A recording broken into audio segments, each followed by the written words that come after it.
How's it going, guys? It's Mr. Lone Wolf, and today I'm going to go and do the contract called Let There Be Road. So I messed up with the footage a little bit, so sorry if it's a little bit kind of messy at the minute. I kind of lost the first few seconds of the footage. Yeah, so it's a contract. I think it's on the middle set of contracts, and it's to go and open the gateway. So I've got a second gateway to the Burned Forest map. And when you actually click on the mission, if you click like the destination, it'll take you to that gateway, which, well, it's the gateway you're unlocking, but you need to drop the stuff on the other side. So really, they should make it go to the gateway I'm kind of about to, like I'm drawing the line to, because that's the way you got to go. Yeah, so I'm going to kind of go up the right hand side of the map along the top. I'm going to the railway station, as I already fixed that up, and that's got unlimited cargo, so I don't have to worry about if I've emptied this warehouse and then I end up needing something near there later and all that. Yeah, and then like I say, travel over to the Burned Forest map, and it's not too far. When I get there, I'll kind of draw a line and show it a bit more properly. But yeah, like that's the main thing, is just don't kind of load all the materials you need and then take it to the gateway on this side on the Albany River. Otherwise, you'll just find out you've got to collect all the cargo again and take it kind of like a pretty long way around, really. Yeah, and for this mission, I decided, I think I've already used this, but it doesn't matter. I'm not going to try and necessarily work through every single vehicle like I did. I'll try and include as many as possible, but depending on the missions on this map, it's yeah, taking various like weaker trucks is going to be a little bit of a pain. The main reason I'm taking the Paystar though, and a goddamn horse obviously, is because I can put the 3-slot side bed on this truck, and I can also have the crane and still have a trailer. So between the ramped flatbed and the sideboard, I've got 7 slots of cargo, and for this mission you need 9. But then what I was planning on doing is basically stacking some metal beams behind my truck, like using the crane to kind of pinch it down in place. So then that'll cover kind of doing all 9 in one run. Because even though I don't mind like doing road train situations, but particularly that the game does slow down quite a bit when you do that, I didn't really, if I could help it, want to do this mission. Obviously, if I had to deliver it to like this side of the gateway, it wouldn't be too bad. But yeah, it was. I thought it'd be a bit long for that. Yeah, that's what she said. Yeah, and the one thing I did do though is I've tried a off-road gearbox on this truck as I was going around, just for this mission really. The main reason why is because I'm at the minute I'd definitely rather a high-range gearbox, and I'll be in high-range gear right now, if not getting it pretty high on the auto gears. But once I've actually collected the cargo, especially that I'm going to have 9 slots worth of cargo, I know that it's going to kind of slow the truck down a bit, and at the minute I'm going along roads, but once I've kind of got to the railway station, or even before then really, but then from the railway station to the gateway, and then the gateway to my destination, it's pretty much all dirt roads. And yeah, just the way they've sort of done the whole gearing thing recently, it'll probably force me to stay in first gear for like most of the muddy sections, once I've like fully loaded with cargo and all the rest of it as well. So I kind of figured I'll give the off-road gearbox a go. At least then I'll have like the high range is obviously slower than I normally like it, but in theory it should also be able to jump into high range at a slower speed. And then worst case, I've got like 3 lots of the low gears, so at least if I have to go into low range and put the diffs on, I can at least go into high low, and it's a little bit better, a little bit faster than just a painfully slow crawl. But yeah, for that one obviously I got 4 gears now in the auto, not 8, and yeah, slower high gear and all that. That loaf, every time I pass it, I think it's slowly trying to jump off the bandit. Not that I blame him. It can be a bit of a terrible truck. He probably knows it's going to roll at some point. He's getting out of there while he's still on his wheels. So yeah, I mean, that from the garage to here was kind of pretty plain sailing on the tarmac roads. But now, and if I followed that road up instead of turning off here, that's basically the other side of the gateway. And I can see why they've kind of made the mission sort of make you have to go round it. Again, it'd be better if they're a little bit clearer in the mission description and kind of the location. It shows you where you're supposed to drop everything off. But yeah, it'd probably be a little bit of a simple mission if you just had to go to the gateway on this side. And this bit it wasn't liking too much. I think in the end I just got snagged on a rock as I was driving through here, which has beached it a little bit. Overall though, I've got to say with the off-road gearbox, there's definitely times tonight where it came in handy and it was like, yeah, obviously works out better. But I don't know, I wasn't majorly impressed with it. I expected, because it's an off-road gearbox and you are sacrificing the speed, I was kind of hoping, well, maybe like the torque and all the rest of it will be noticeably more, but I don't know. Bearing in mind I did use this truck recently with just the normal high gear. I used it on the previous phase for a mission or two as well, and actually, yeah, like it these days, it generally feels like a pretty decent truck. Obviously, it's definitely handy in this situation because I think one of the only other vehicles that can have 3-slot sideboard is Bruce, but then it's a pretty terrible decision because I'm convinced he'd have enough room on his chassis and all the rest of it, but once you put a 3-slot sideboard on Bruce, you can't have a crane. Yeah, and that kind of messes that situation up. I can't remember actually. I was going to say you might not be able to have a trailer either, but I think I could be wrong on that. It might be some mod vehicle I'm thinking of. But yeah, so this truck, I was kind of with the off-road gearbox. I was expecting a little bit more. I thought you'd definitely get more torque for your money, but I don't know. I think it's just the way. That's the biggest thing. If they did SnowRunner 2, for example, yeah, I think the whole way the gears work and all the rest of it is like the biggest thing. Personally, I'd like to sort of see overhauled in this game.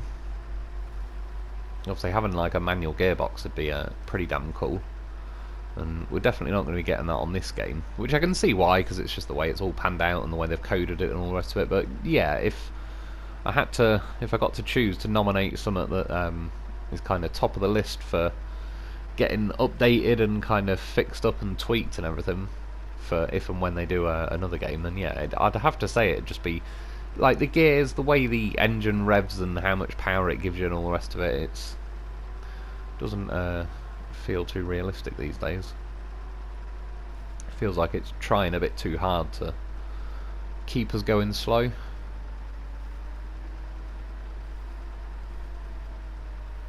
Plus as well, it was funny because I was thinking like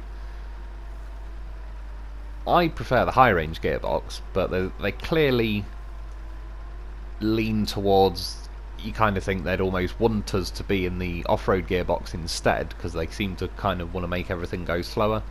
But paradoxically, they're actually making the high-range gearbox kind of worth it more, because if they're making everything slow down anyway, and you're going to get trapped in first gear in various situations with a high-range gearbox, I don't know, it's just like you can go slow in the high-range gearbox, and you can go slow in the off-road.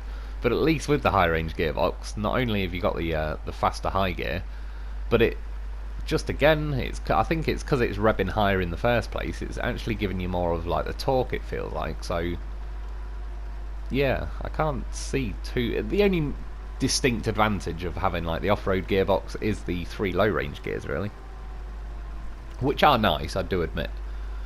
Obviously, if they made a version of the high range with them on, then I think that'd be my new first choice. And yeah, I decided to go around this way. I can just follow the normal roads, but I kind of discovered this way coming the opposite way though when I was doing the exploration video. And I quite like cutting over this rail bridge. And it's just, I don't know, it's quite handy if you kind of obviously see the way I followed up, just cut over those last 2 islands. The water's pretty shallow, so that's easy enough. And this was like the most difficult bit really, doing that U-turn. And yeah, just to save following the road round, plus now I'm following the rail tracks to the rail yard, I can just kind of do a nice easy loop in the rail yard, and then I'm facing the right way for when I've got all my cargo loaded up. And yeah, then the gateway isn't that far from the rail yard, really, so yeah, we're getting there. It still does that thing where it makes you go unusually slow when you're on the rails. It's a little bit like the equivalent of you wading through water. It sort of feels like there's something extra holding you back. And obviously, yeah, to be fair, I'm not used to the reduced speed of this gearbox.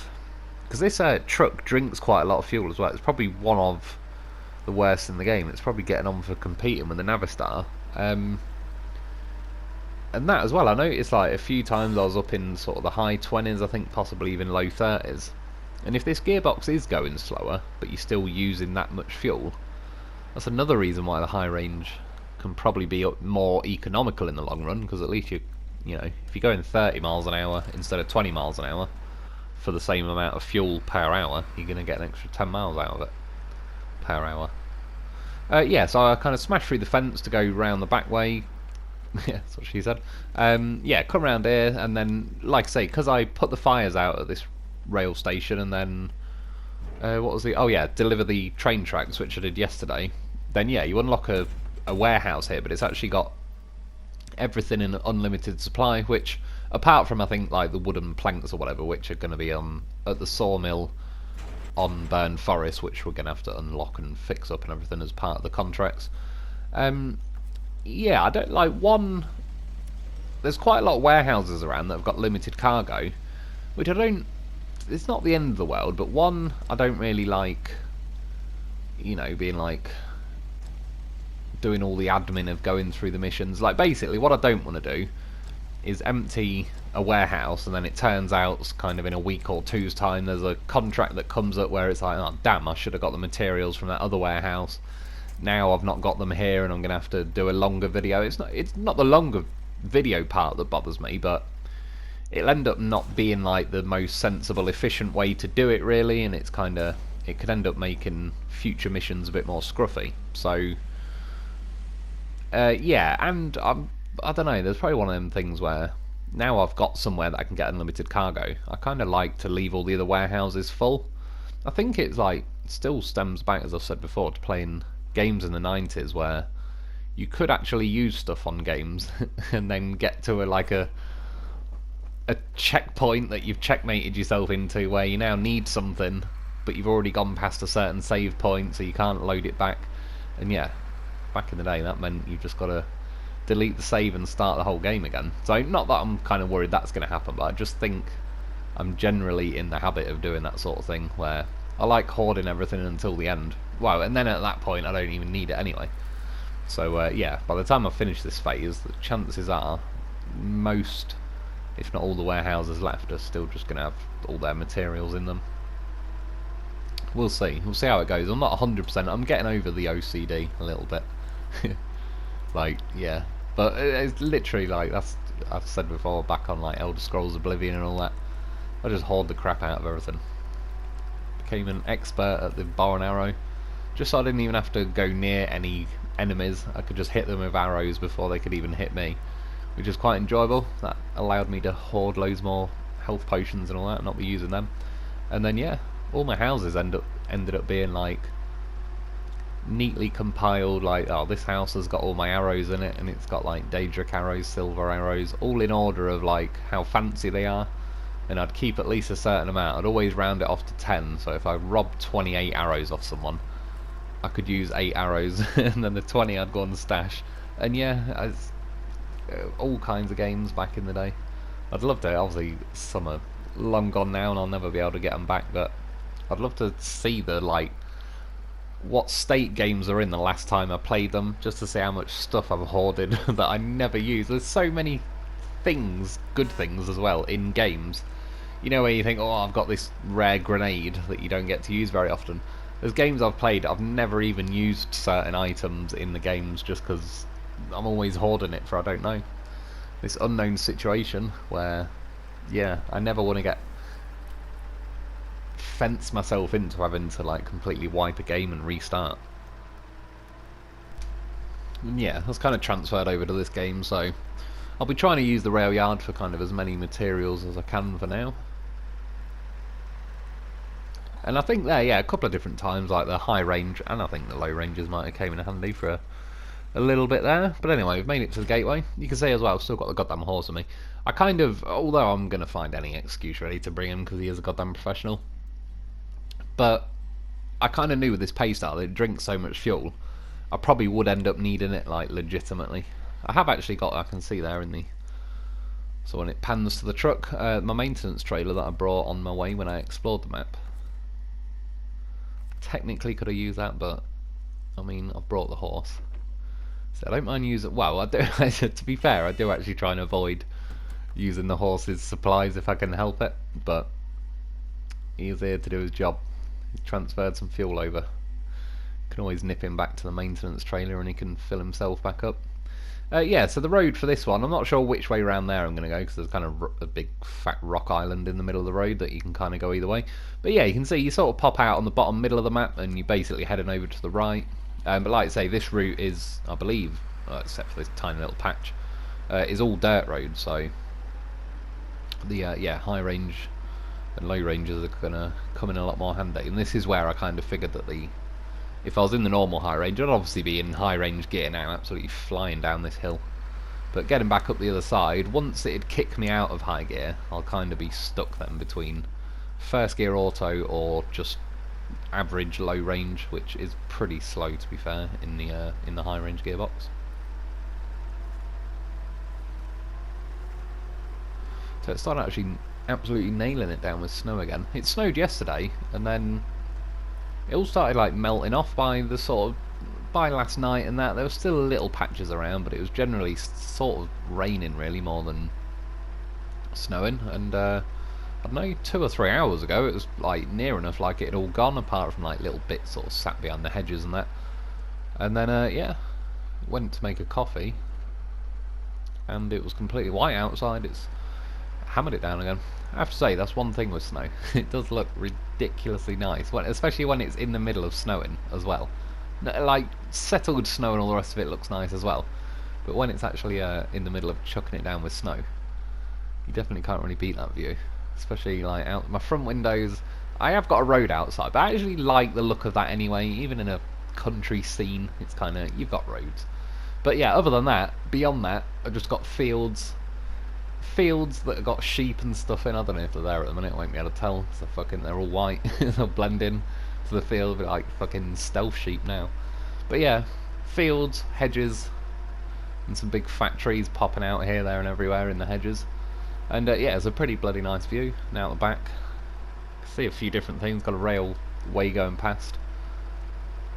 Not, to be fair, usually the old classic steam engines or anything these days. It's like the usual passenger trains, but still, it's a start. You do get a lot of freight trains going past. I always think one day, like, if I'll ever see one derail or something. Not that I want to, but you never know. I don't know if they're bringing dangerous chemicals past my house though, like that whole Ohio situation. And yeah, climbing up this hill, well, this is now where like low range, because at least this truck, it's not got diffs on all the time, but if you go high-low, we can stick the diffs on. That's a good start.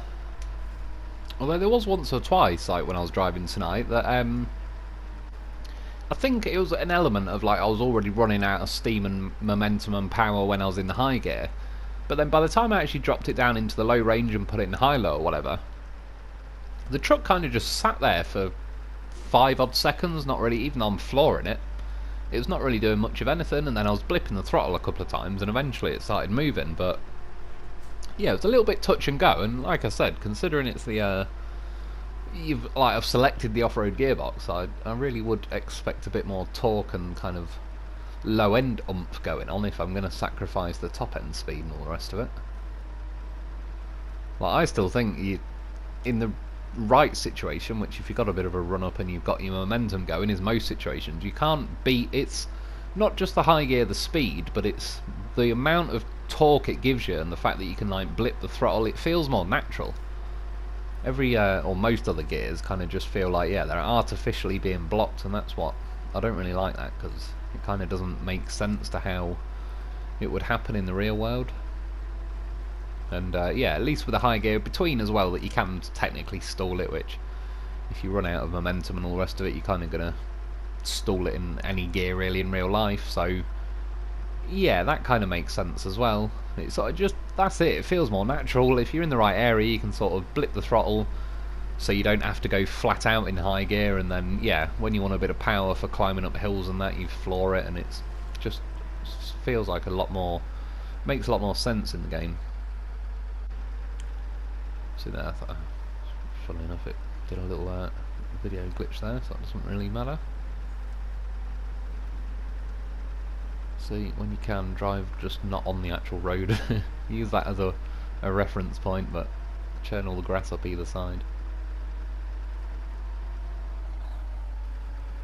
Oh yeah, I forgot to mention as well. When I went through the gateway, I transferred some fuel. The the roof, the loaf roof rack. What was I going to say? The roof's roof rack. Yeah, the loaf roof rack. Transferred that fuel over. So it's looking though. This thing definitely burns through some fuel. Because how big's the fuel tank? Is it 280? Can't quite see because it shrinks the screen. But then it's had 120 from the loaf as well. And then now pretty soon I'm going to. Obviously the loaf's still got 80 in his own fuel tank, so I'm sure if I ask him nicely, he will generously hand a bit over for me. And yeah, since it ran out of speed now in the high gear, I was like, sod it, now's the time. And for this one I don't actually have to switch to the loaf, I can just... See, he kept 4 litres for himself, he's not greedy. And he could do all sorts of things with 4 litres. He doesn't need a lot. Sharing is caring. Getting that job done. But you see, it worked out pretty nicely, because that is now, well, apart from 4 litres, which, let's be honest, 4 litres in this Paystar wouldn't do anything other than it'll let you splutter the engine for an extra few seconds. Yeah, worked out pretty nicely though. The loaf timed it to perfection as usual.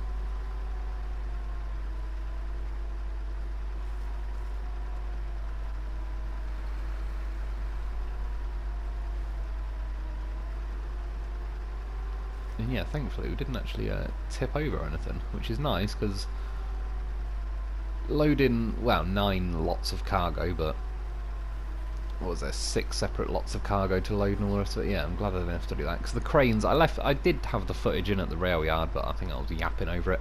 But as I lifted the metal beams, it kind of auto extended the crane again, and then once it's at full extension it can't hold the weight of the metal beams, then they just slam down to the floor. And yeah, they're still doing that. Like, it is pretty terrible. They do need to fix the cranes pretty urgently. Just, I mean, you can faff around with it and get it done, but as far as a game mechanic, it's pretty sort of terrible. No one wants to be messing around with a crane that just can't do the thing it's in the game to do. Yeah, when you get here, I'll press square it. Yeah, trying to offer me to go through the gateway. It's like, no. Hold square. Go to the next thing. Cargo management. Drop the concrete slabs off. That's another thing I wanted to mention actually. When I loaded the cargo and I was at the rail yard, you could actually see, I think they've tweaked how much the cargo weighs when you pack it in the trucks, because it was really slamming the suspension down, not only on this truck. I noticed it also on the Bandit I mentioned that the other week. But even when I packed the metal beams onto this ramped flatbed, that actually, like, you could see the trailer sort of look like it's slammed down a bit as well. Let's jump the loaf off there. For some reason, when I went to repack the cargo, because I had to unpack all of it to pack that the metal beams, it was saying impossible to pack. So I'm not sure if it was. I doubt it was the loaf's fault. I mean, he's a goddamn horse of a vehicle. But yeah, I had to. Well, I didn't have to, but I wanted to. Jumped him off, landed him in the sideboard, get him back on board, and we're done. Yeah, dropped all them out. I think money-wise, it's 7,500. But the main thing is got the gateway, which, like I say, is nice because when you set off from the garage on Albany River, you can follow the main road basically all the way to this gateway, and then once you pop out on this gateway, you can follow the road, I think for the most part, kind of up the right hand side of this map, along the top edge of the map to the sawmill. So there might even be a possible situation to use a highway truck if it's just something that we need to deliver effectively from the sawmill to the garage or vice versa. Then yeah, that's actually going to sort of make them highway vehicles potentially usable, so that's pretty nice. But yeah, that's another mission in the bag. Yeah, that's about it for today though. I hope you've enjoyed, I hope it helps. Thanks for watching, thanks to my Patreon members. Get yourself a loaf because he's a beast, and I'll be back soon.